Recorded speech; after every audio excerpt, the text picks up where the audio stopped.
I'm sure a lot of parents are shaking their heads right now as more Gen Z young adults are finding they can't quite make it on their own. They're now turning to their parents for financial help just to keep up. Fox 61's Kate Pattyfoot spoke with parents who say this is now impacting their own finances and financial future.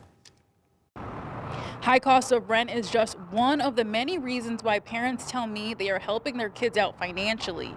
Others say their children live at home so they can put that money towards savings. We pulled from our retirement to get them through college, to get them help with rent, and it's tough. What's their biggest expense that they just maybe can't afford on their own? Their apartments. They live in Newington and Wethersfield, and their apartments are over $2,200 a month. According to a 2026 Wells Fargo Money study, 64% of parents with Gen Z children ages 18 to 28 say their children rely on them financially, whether for money, housing, or other support.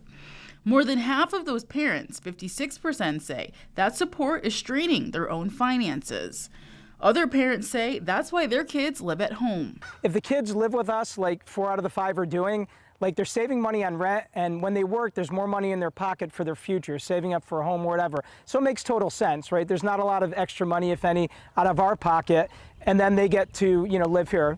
Like my wife, she prepares meals for the kids and stuff like that. So she does that, and that frees up their time to do other things, right? To work and things like that. Also for the car insurance, when I pay for it, it's cheaper than if they all went and got it on their own, right? In that same study, nearly half of Gen Z respondents, 46%, describe their financial lives as messy, and many say they are postponing plans such as relocating, getting married, education, and career changes. David Butler, who falls into the Gen Z category, says he totally understands where they are coming from. It's getting harder because at the end of the day, a lot of the companies out here feel like salary and your hourly pay is not matching up with the climate of today. If you have a parent or if you have your parents to help you out, I think it'd be really good to have that. David Haberfeld's 20-year-old daughter lives at home, but he says she is responsible for everything. She's in 100% control of all her own money. She has her own bills that she has to pay for. She's responsible for her car insurance, her gas, her car repairs.